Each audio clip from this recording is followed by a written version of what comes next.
The wait is finally over. Prince Harry and Meghan Markle are officially husband and wife following a grand ceremony at Windsor Castle in the United Kingdom. The couple exchanged vows and rings before the Queen and 600 guests at St. George's Chapel. I now invite you to join hands and make your vows in the presence of God and His people. I, Harry, take you, Meghan. I, Harry, take you, Meghan. To be my wife. To be my wife. To have and to hold. To have and to hold. From this day forward. From this day forward. For better, for worse. For better, for worse. For richer, for poorer. For richer, for poorer. In sickness and in health. In sickness and in health. To love and to cherish. To love and to cherish. Till death us do part. Till death us do part. According to God's holy law. According to God's holy law. In the presence of God. In the presence of God. I make this vow. I make this vow. I, Meghan, take you, Harry. I, Meghan, take you, Harry. To be my husband. To be my husband. To have and to hold. To have and to hold. From this day forward. From this day forward. For better, for worse. For better, for worse. For richer, for poorer. For richer, for poorer. In sickness and in health. In sickness and in health. To love and to cherish. To love and to cherish.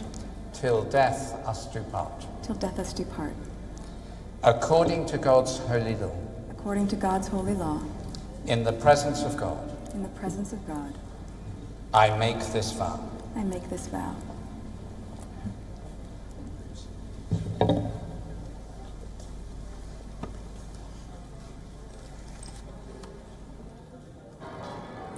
Meghan Markle wore a dress designed by Claire Waite Keller and was walked down the aisle in part by her father-in-law, Prince Charles. Following the wedding, the couple will be known as the Duke and Duchess of Sussex.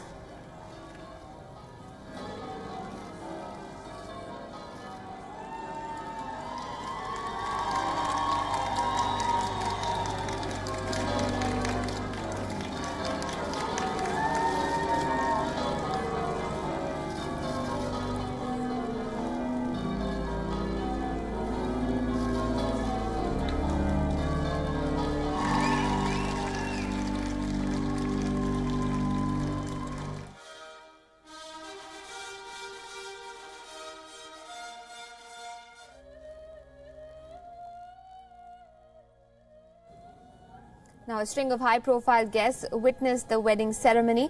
The Indian actor Priyanka Chopra, the sports star Serena Williams, the Beckhams, George and Amal Clooney, Oprah Winfrey and Meghan Suits co-stars Patrick Adams were at the 14th Century Chapel to attend the wedding.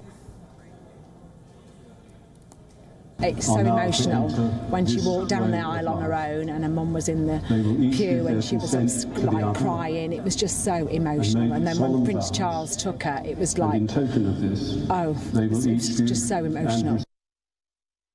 Exactly what I've seen. She's so elegant, so stunning, just so simple but beautiful. Yes. Mandy Clark, WION's bureau chief in London, is joining us from Windsor. She's been there all day, getting us the updates from the ground itself. Mandy, things have finally wound down a little bit, but I suppose the celebrations will continue. There's a luncheon that's planned, of course. But where have all the spectators headed off to now that the royal procession is over?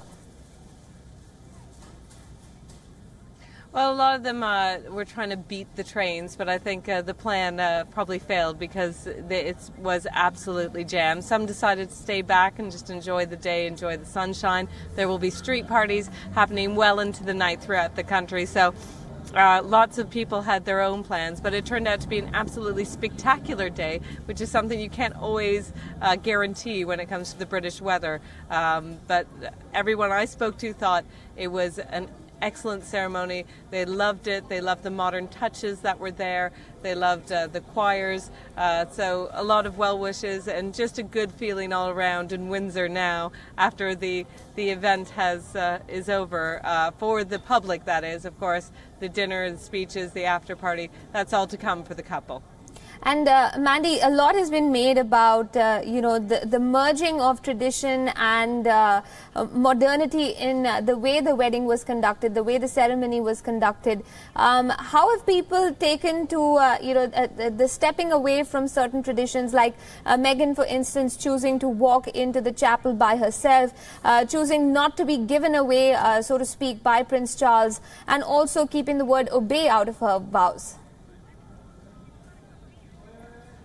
And Harry wearing a wedding ring himself, that's unusual for royal. So you're right, lots of changes. Overall, the public loved it. The people I spoke to, they loved it. It's something they recognize. It's stuff they do. So in many ways, it was probably one of the most influencing modern factors. They could see a lot of themselves in the couple, how they approached marriage as an equal partnership. So I'm sure there will be some staunch traditionalists who wouldn't like change, but certainly among the crowd and the public that was there supporting the happy couple, there was nothing but praise for how the ceremony was done. Absolutely, and a couple of page boys stealing the show, definitely, with some great expressions. Mandy, thank you for joining us on the broadcast and getting us that colour from Windsor itself. Indeed, it was a special day for the British people, for the monarchy too. Lots of celebrations taking place not just before and during the ceremony, but expected to carry on through the night. I guess a lot of people are going to head over to the pubs for a couple of celebratory drinks. But one of the most deeply anticipated things about any royal wedding is what the royal bride will end up wearing. Here's a quick look at what some have worn in the previous weddings, royal weddings I should say. We do have time, I'm given to understand, to quickly take you through this. The Queen Mother married King George VI in 1923, wearing a drop waist embroidered silk gown designed by Madame Handley Seymour, who was a former court dressmaker for Queen Mary. Bridal tiaras weren't common back then, and instead she chose a veil which covered her whole head. Queen Elizabeth and Prince Philip married in 1947, and since rationing was still around at that time after World War II, she purchased the material for her wedding dress using coupons.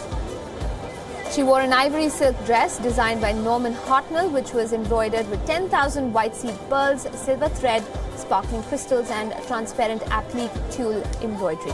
Her sister Princess Margaret married Anthony Armstrong Jones in 1960, wearing a silk organza dress designed by the same designer as her sister, Norman Hartnell, and the Baltimore tiara.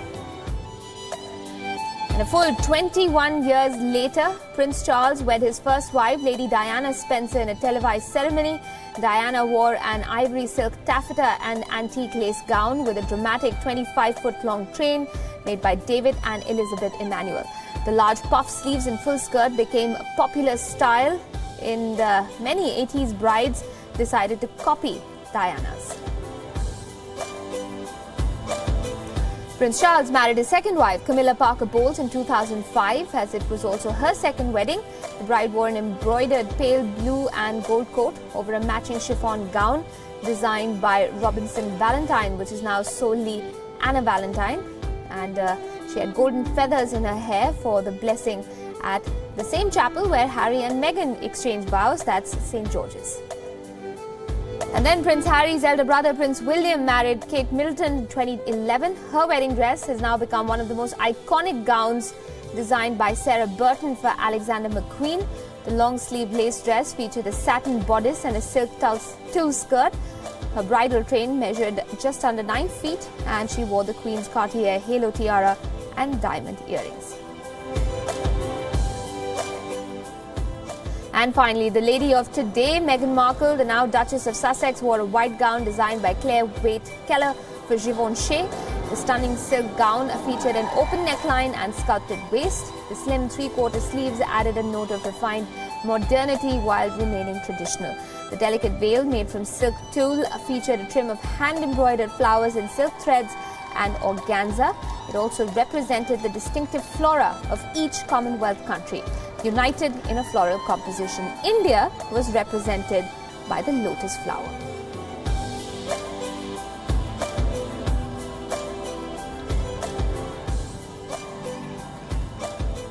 On that royal note, it's goodbye from us on this edition of the newscast. Bye-bye.